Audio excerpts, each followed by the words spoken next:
So this is the logic gate. These are the 4 nickel D flip-flops, and these are the switches. So each one of them needed a switch for each nickel you put in. Then we have the 2 dime flip-flops, so they each needed a switch also. Then they come here and they're ordered to the vend. And then we have the probe there to let us know.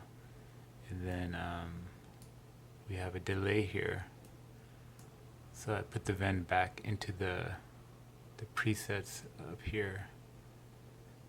And the delay slows it down, then it resets back to 0.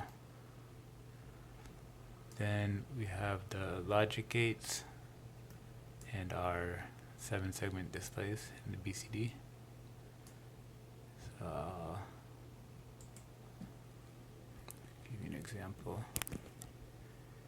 So when I flip the first 4 switches for the nickels, we get 20, and then it resets. So I'll show you there: 5, 10, 15, and 20, and then we get the vend symbol and a reset. And then it resets. Yeah, after a delay. So then we can do the 2 nickels.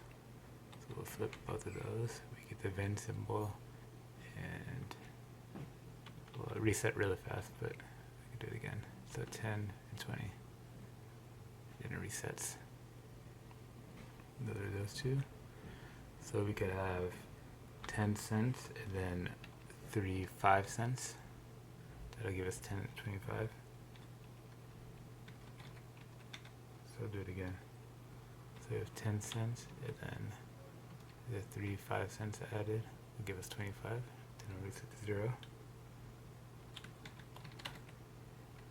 Or we could have 1 5 cent, then another 10 cents, and another 10 cents, take us to 25.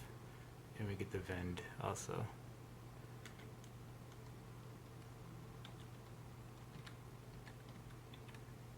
So we have 1 5 cent, 1 10 cent, and another 5 cent. So 5 cent, we'll get a vend, and we get 20 cents.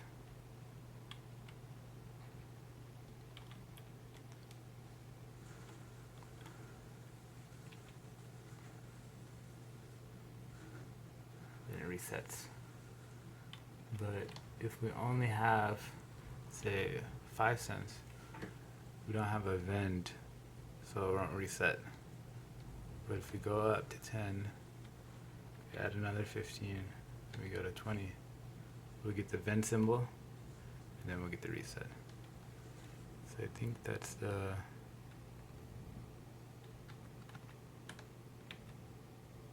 vending machine.